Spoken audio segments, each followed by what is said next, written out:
నిన్న మనం DC generators topic అనేది మనం స్టార్ట్ చేసుకున్నాం. దాంట్లో నిన్న ఏమేమి చూసామంటే జనరేటర్స్ యొక్క డెఫినేషన్, అంటే అసలు జనరేటర్ ఏం వర్క్ చేస్తుంది, తర్వాత ప్రిన్సిపల్ ఆఫ్ DC జనరేటర్స్ చూసాం. అంటే DC జనరేటర్ ఏ ప్రిన్సిపల్ మీద డిపెండ్ అయ్యి వర్క్ చేస్తుంది అనేది చూసాం. తర్వాత main parts of DC generator చూసాం, అంటే ఒక DC జనరేటర్స్లో ఉండే పార్ట్స్ అనేది చూసాం. నెక్స్ట్ వచ్చేసి టైప్స్ ఆఫ్ DC జనరేటర్స్ అనేది చూసాం. సో నిన్నటి వరకు ఈ టాపిక్ అనేది కవర్ అయింది. సో ఈ రోజు నెక్స్ట్ టాపిక్ ఏంటి అంటే DC జనరేటర్, షంట్ జనరేటర్ యొక్క క్యారెక్టరిస్టిక్స్ అన్నమాట. సో ఫస్ట్ ఆఫ్ ఆల్ ఈ టాపిక్ చెప్పుకునే ముందు అసలు DC జనరేటర్ గురించి ఇంకా కొంచెం డెప్త్గా నేర్చుకుందాం. So first of all DC shunt generator అని అంటున్నాం.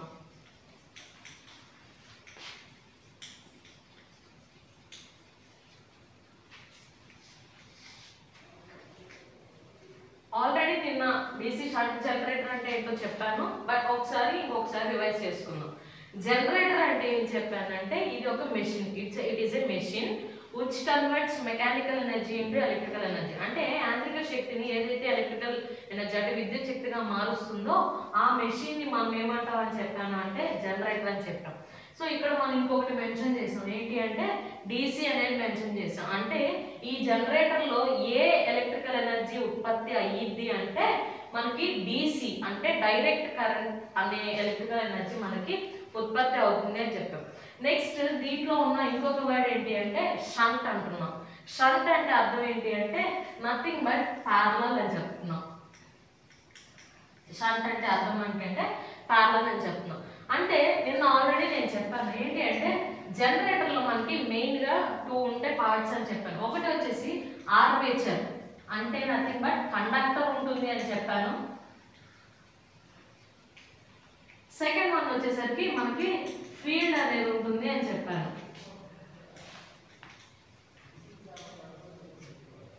సో ఒక జనరేటర్లో మనకి మెకానికల్ ఎనర్జీ నుంచి మెకానికల్ ఎనర్జీగా కన్వర్ట్ అవ్వాలి అంటే ఖచ్చితంగా 3 ఉండాలి అని చెప్పాం.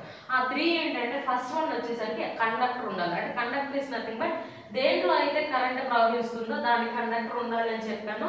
సెకండ్ వన్ ఏముండాలి అని చెప్పానంటే ఫీల్డ్ నథింగ్ బట్ ఇదేం ఫీల్డ్ అంటే మ్యాగ్నెటిక్ ఫీల్డ్ ఉండాలి అని చెప్పాను. నథింగ్ బట్ ఒక అయస్కాంతం పెట్టినప్పుడు దాని చుట్టూ కొంత స్పేస్ వరకు అది ఆకర్షిస్తుంది కదా, దాన్ని మనం మ్యాగ్నెటిక్ ఫీల్డ్ అంటామని చెప్పారు. తర్వాత ఈ రెండిట్లో ఒకటి రొటేట్ అవ్వాలి అని చెప్పారు. ఈ 3 కనుక ఉంటే మనకి EMF అనేది ప్రొడ్యూస్ అయింది. EMF nothing but electromotive produce అయింది. EMF nothing but electrical energy అనేది మనకి ప్రొడ్యూస్ అయింది అని మనం చెప్పుకున్నాం. సో ఓకే, ఇక్కడ DC షంట్ జనరేటర్ అంటే ఏంటి అంటే మనకి ఆర్మేచర్, ఫీల్డ్ ఈ రెండు మనకి జనరేటర్లో ఎలా పెడతాము అంటే వైండింగ్ రూపంలో పెడతాం. వైండింగ్ రూపంలో పెట్టినప్పుడు ఈ రెండు కనుక మనం ప్యారలల్ గా కనెక్ట్ చేస్తే దాన్ని మనం ఏమంటాము అంటే DC షంట్ జనరేటర్ అని అంటాం. ఒకసారి డయాగ్రామ్ అనేది చూద్దాం. ఇది ఆర్మేచర్ అంటున్నాం, నథింగ్ బట్ కండక్టర్. దాని మీద బ్రషెస్ అనేవి ఉంటాయి. నెక్స్ట్ వచ్చేసరికి ఫీల్డ్ అనేది ఉంటుంది.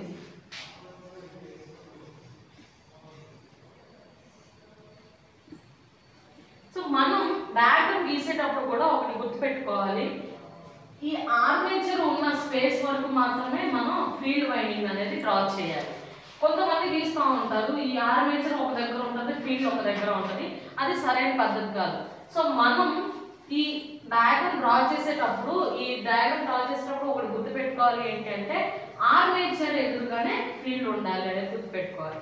సో మనం ఇక్కడ ఏం చూస్తున్నాం అంటే షంట్ జనరేటర్ అనేది చూస్తున్నాం. షంట్ జనరేటర్ అంటే ఏంటి అంటే కండక్టర్ కి ఎదురు నథింగ్ బట్ ఆర్మేచర్ కి ఎదురుగా నథింగ్ బట్ ప్యారలల్ లో కనుక కనెక్ట్ చేస్తే దాన్ని ఏ జనరేటర్ అంటారంటే DC షంట్ జనరేటర్ అంటామని చెప్తున్నాం. సో ఈ కనెక్షన్ ప్యారలల్ గానే ఉంది. అసలు ప్యారలల్ కనెక్షన్ అంటే ఏంటి? అసలు ప్యారలల్ కనెక్షన్ అంటే ఏంటి అంటే మనకి ఇప్పుడు సపోజ్ 2 రెసిస్టెన్సెస్ తీసుకున్నాం. దానికి ప్రతి దానికి 2 చివర్లు ఉంటాయి కదా, ఒకటి ఫస్ట్ ఎండ్ సెకండ్ ఎండ్, ఇట్లానే ఫస్ట్ ఎండ్ సెకండ్ ఎండ్, దీనికి కూడా మొదటి ఎండ్ సెకండ్ ఎండ్ ఉంది.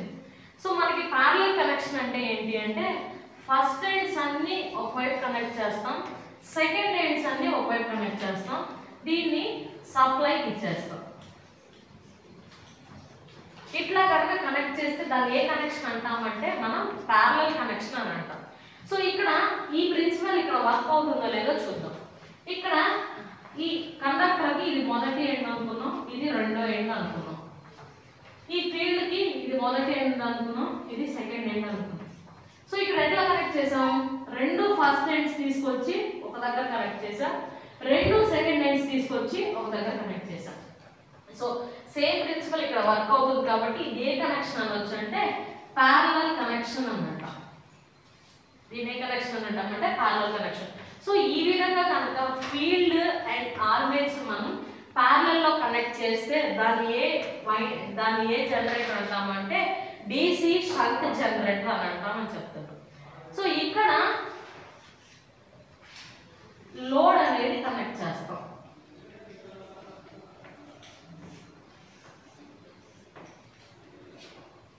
లోడ్ అంటే ఏంటంటే మనం లోడ్ వేస్తాం, లోడ్ ఎక్కువైంది అట్లా ఇట్లా అంటూ ఉంటాం కదా. అసలు లోడ్ అంటే ఏంటి? లోడ్ అంటే ఏంటి అంటే ఏదైతే మనం ఎలక్ట్రికల్ ఎనర్జీని లేదా కరెంట్ని తీసుకొని పనిచేస్తుందో దాన్ని ఏమంటామంటే లోడ్ అన్నమాట. అంటే నాకు ఇవ్వండి, ఇప్పుడు సపోజ్ ఒక ఫ్యాన్ ఉంది, మనం ఇంట్లో సర్క్యూట్స్ ఉంటాయి, అంటే కరెంట్ ఇచ్చినప్పుడు ఫ్యాన్ ఆ కరెంట్ని తీసుకొని పనిచేస్తుంది. సో దాన్ని ఏమనొచ్చు? లోడ్ అని అంటాం.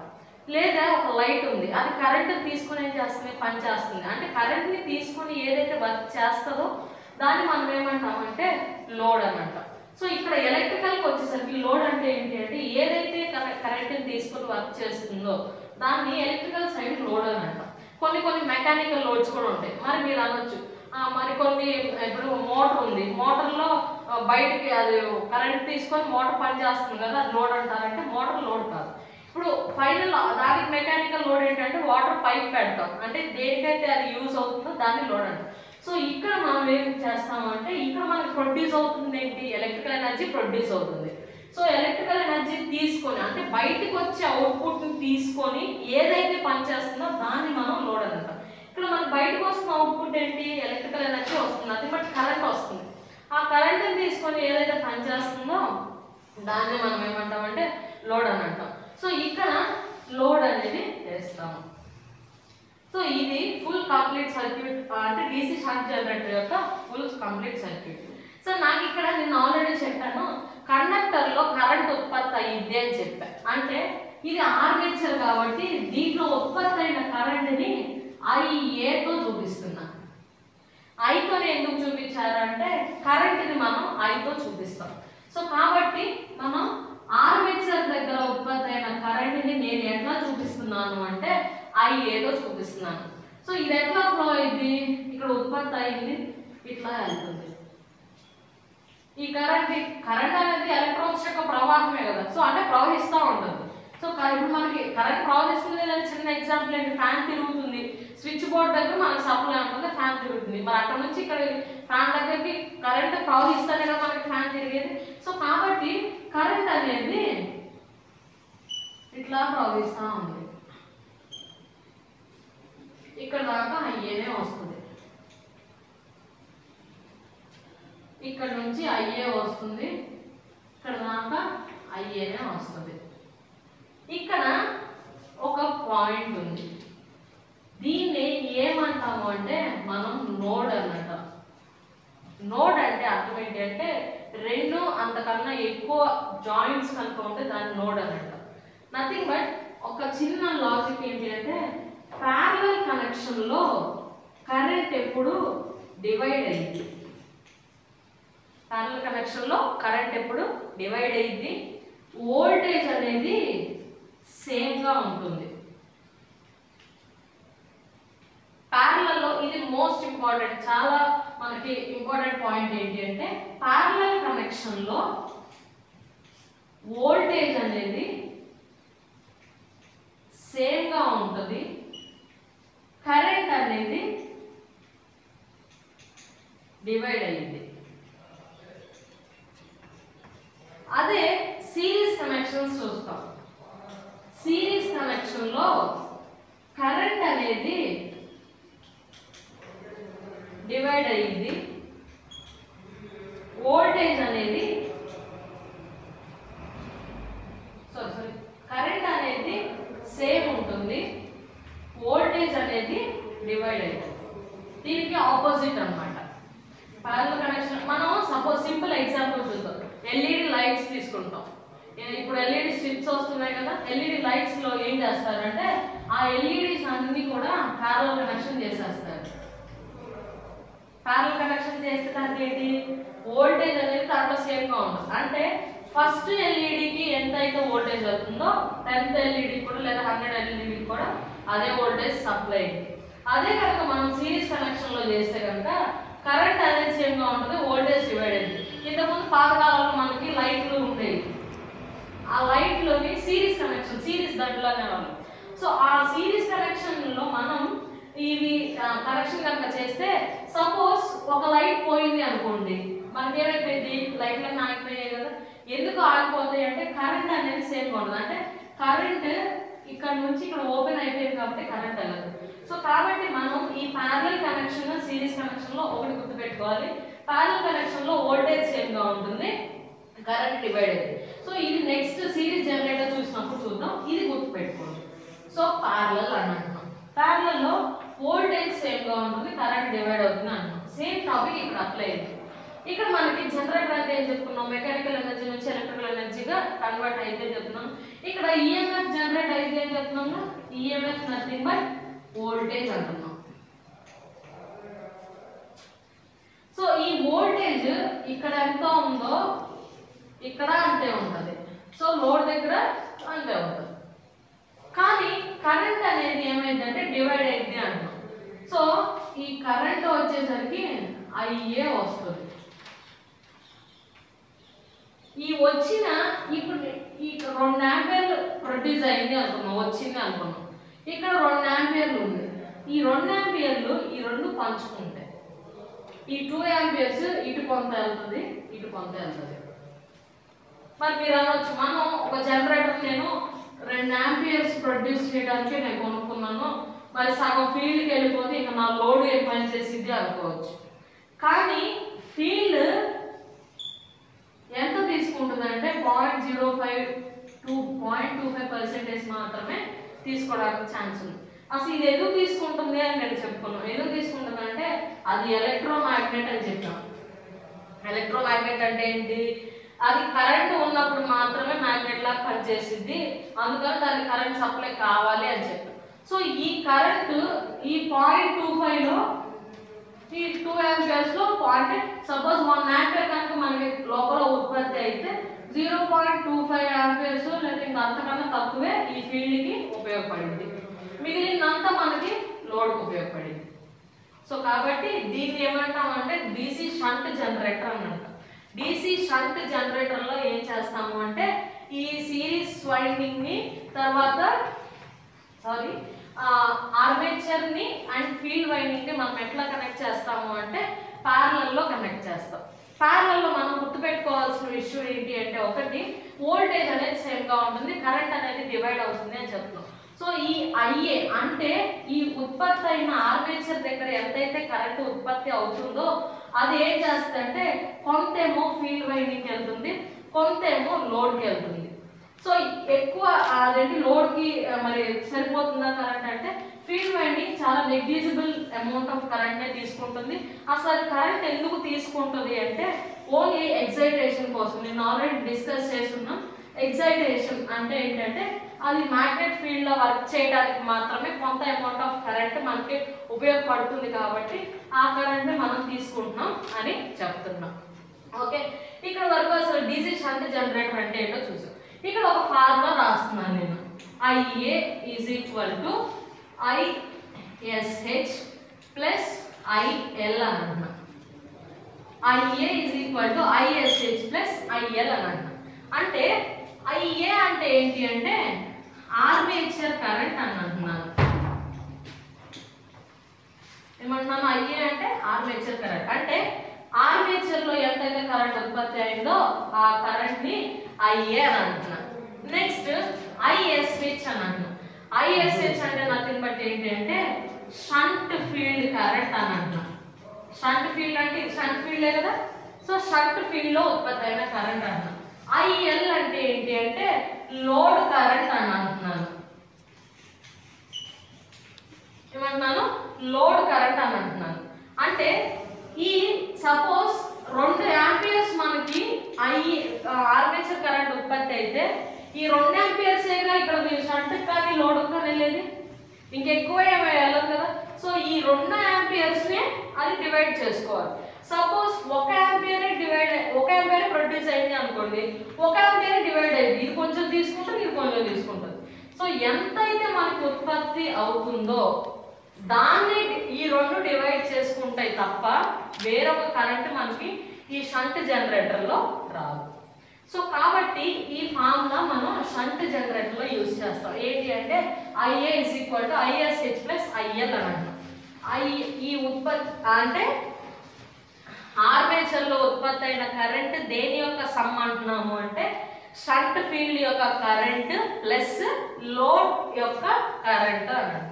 సో ఇది ఒక ఫార్ములా. సో నెక్స్ట్ వచ్చేసి మనం ఏం డిస్కస్ చేద్దాం అంటే క్యారెక్టరిస్టిక్స్ అని అంటాం. అంటే దీని యొక్క అసలు షంట్ జనరేటర్ అనేది మనకి ఎట్లా బిహేవ్ చేసింది అనేది మనం చూద్దాం. ఓకే, ఇప్పుడు DC షంట్ జనరేటర్ యొక్క క్యారెక్టరిస్టిక్స్ చూద్దాం.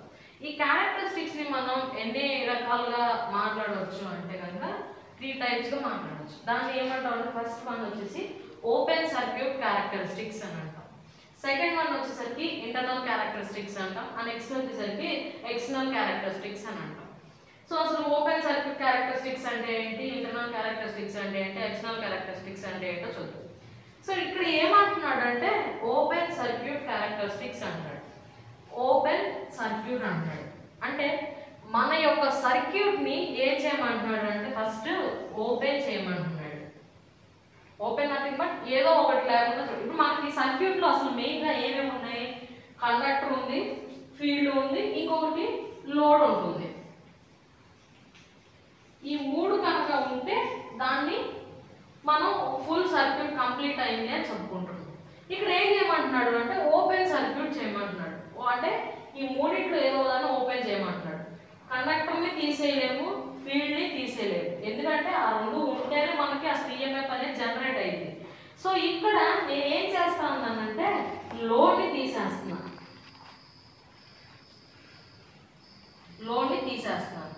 సో అంటే ఇక్కడ ఓపెన్ సర్క్యూట్ అయిందా ఇంతవరకు.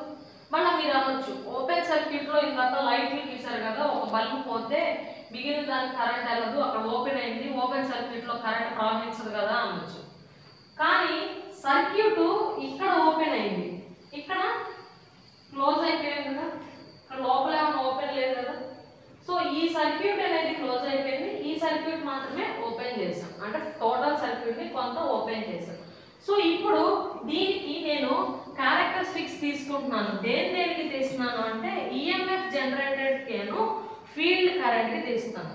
ఫీల్డ్ కరెంట్ అంటే ఇప్పుడు ఇక్కడ ఏమేమి మనకి ఈఎంఎఫ్ జనరేట్ అయింది.